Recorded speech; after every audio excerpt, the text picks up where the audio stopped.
Hi, my name's Vince Sheehan, and today I'd like to talk about The Critique of Pure Reason by Immanuel Kant. And I'd like to go through this seminal work of philosophy, exploring, or doing the best I can to unpick what it's about. This video isn't so much as an analysis or anything as highfalutin as that. It's more of a reaction, because this book, even amongst the top philosophy scholars or certain Kantians even, there are disagreements about what Kant possibly meant by some of this stuff, but nevertheless it stands as a supremely significant text in the West's intellectual history, I guess. So, like anything, I do my best with what I've got, which I guess is what anyone can do. And so this video is really reaction to this text. Now, why have I started reading this? Well, a little while ago I read a very short introduction to Kant by Roger Scruton, published by OUP. And this kind of piqued my interest, which I guess is, one of the aims a short introduction should aspire to, encourage or inspire people to go on and read a bit further. So I thought, why not, and give the actual, this bad boy a go itself. And that's what I've done.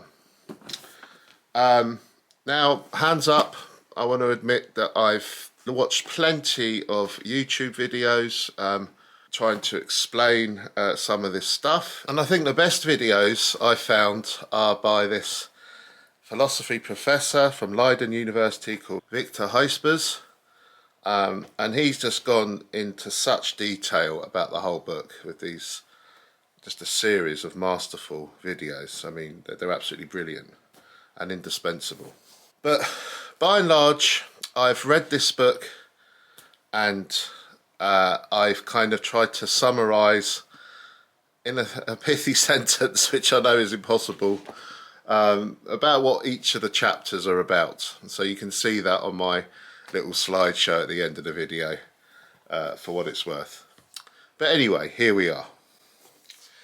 Now, Immanuel Kant first published this in 1781, but he revised it, and he produced a significantly different version in 1787.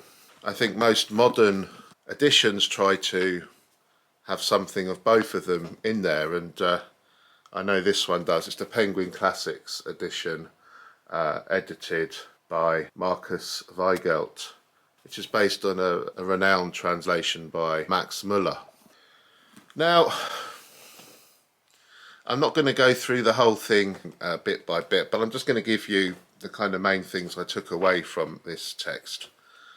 The thing that keeps coming back in this book over and over again, and every time I see it I kind of applaud myself, because it means I at least understood one thing from this book.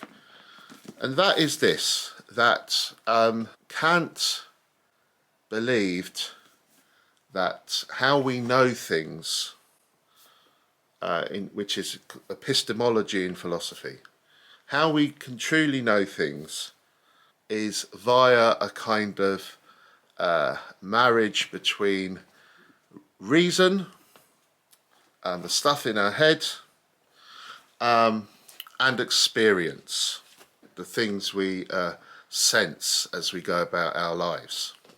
Now, why is Kant trying to build a bridge between reason and the senses?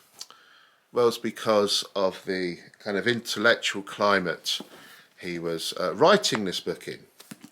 And he refers to two people in particular in this book.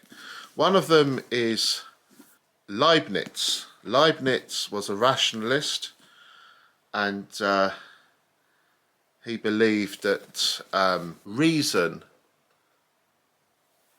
is how we can truly know things. what is around us may simply be illusion. We can only really know things through our reason, which can be shown through a priori statements. Okay, and a famous one is all bachelors are unmarried. This, by the way, is also an analytic statement because in terms of linguistics, that is a kind of closed statement. All bachelors are unmarried. But the predicate and the subject are both kind of locked in with each other. There's no room for manoeuvre outside of that. It's a self-contained unit, but which can't be proved to be false either. So that's an a priori statement which can be applied universally, and such propositions lie in our reason and our reasoning, and that's what Leibniz and people like him in this kind of rationalist school, which Kant grew from, which Kant was part of, that's where they are coming from. Everything is reason, that's how we know things.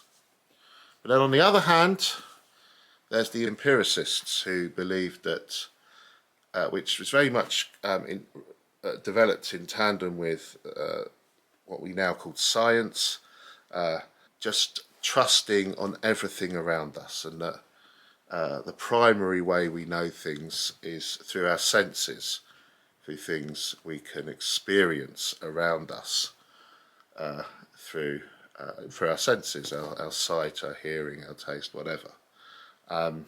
That's how we ultimately know things. And they tended to downplay reason and therefore metaphysics, because metaphysics, the philosophical tradition of, I guess, knowing things how they are, how things really are in a kind of just an abstract way, perhaps, didn't really interest the empiricists so much, because true knowledge is primarily found in what we can sense around us. And this school is, at the time Kant wrote this, was headed by David Hume. And famously Kant said that Hume raised him from his dogmatic slumbers. Kant thought, hang on a minute, if we're not careful, metaphysics is going to be a thing of the past.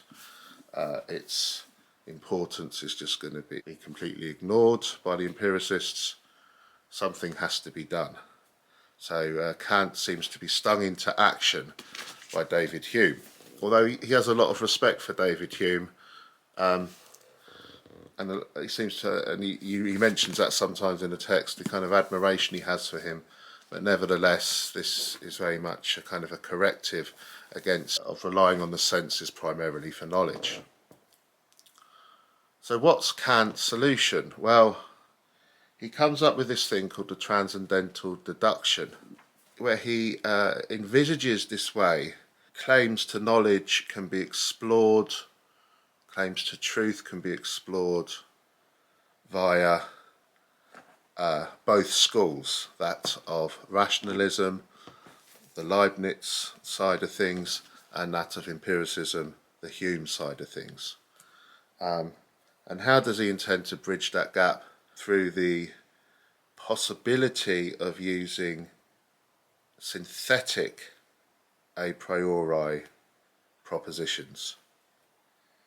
What does he mean by that? Well, remember, a priori propositions are things kind of locked in on themselves. And opposite to that, we have a posteriori statements, which are more aligned with empiricists, where things can be explored and knowledge can be built on. Well, a priori statements are thought to have been exclusively analytic as well, kind of linguistically self-contained, whereas a posteriori claims are more open-ended, more knowledge can be gleaned from them, from the empiricist side, and they are synthetic. That word synthetic meaning that they're open. But anyway, the long and short of it is that through combining these schools through a priori synthetic propositions, which Kant believed was found in metaphysics and mathematics, both schools can be bridged and a whole new way of understanding how we know things is opened up. This is the transcendental deduction. And it's something so groundbreaking, Kant himself regarded it as a Copernican revolution, i.e. Copernicus realised that that it was the sun, not the earth, which things revolved around. In a similarly seismic shift of perspective, Kant theorised that the way we know things is completely different. So what does this mean in practice? Well, Kant argued that reason by itself is ultimately pretty fruitless, and it's called the critique of pure reason, and he kind of critiques pure reason a bit later on in the book actually. But he also realises that empiricism, just relying on the senses, is ultimately futile as well. But he realises that both sides need each other. He says thoughts without content are empty, but on the flip side, intuitions without concepts are blind. So he's basically saying that the two sides need each other. They're not mutually exclusive, although they appear to be. And he bridges this gap by this transcendental deduction, which I think eventually has come to be known as transcendental idealism, whereby Kant suggests that everything we see and experience around us is kind of preconditioned by our reason, and the concepts which derive from our reason. And not only that, but time and space themselves. It's almost as if we're born with these lenses through which we experience things, including the very notions of time and space. And from that, these concepts, including causality, permanence, these kind of hardwired concepts, and deriving from these concepts principles as well. And from all these things, which they're all like kind of lenses through which we experience and we are able to know things.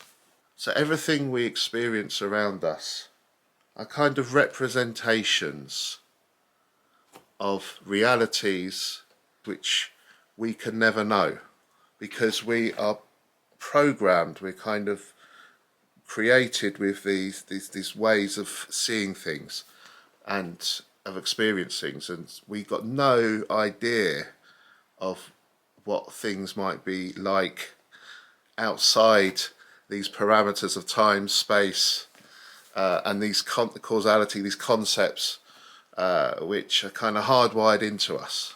This is the kind of really kind of earth-shattering discovery, I suppose, of Kant in this book. And it's something he returns to time and time again. And to be honest, I read this book and I go through pages and I'm kind of got a dim idea of what he possibly might be on about. Sometimes I don't really know at all. But then all of a sudden, this thing keeps coming back like a leitmotif in a kind of Wagner opera or something. And I think, yes, I do get something about this book. And I think if there's one thing to take away from this, it's that, the transcendental deduction. He calls the world which we know around us, the phenomena and the things as they are, which we can't know because it's just beyond our capability, beyond our cognition. He calls that the noumena.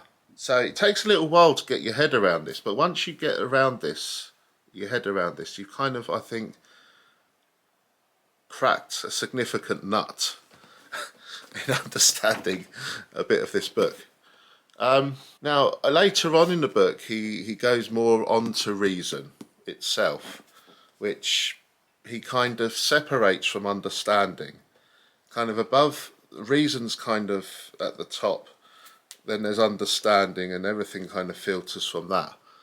And reason itself is something which has high aspirations. Reason can lead us to believe that we can solve anything, we can know anything, including, the existence of God, how things, the nature of all these kind of abstract ideas. But Kant argues that we can't rely on reason for that, because reason can lead us, can give us ideas above our station, and it can provide illusions, making out that we can know things which we just can't know. So yeah, the book's called The Critique of Pure Reason, and Kant kind of lays into pure reason quite a bit into the book. There's a lot also about the apperception of unity, which he means by that our thinking selves. And from what I understand, I think he argues that we can't really truly know ourselves as well. Our own apperception is never really revealed either, because again it's part of the transcendental deduction, the phenomena and the noumena. So they're the main things I took from this book. Now, people be watching this, I imagine, if people do watch this, and they might be thinking, hang on a minute, he's got the wrong end of the stick. He's missed out this, he's missed out that, he's missed out this X, Y, and Z. And I'm sure I have. Don't get me wrong, But I'm just doing this video just because I've taken this book extremely seriously, and I've done my best to try and understand it with the help of some additional material.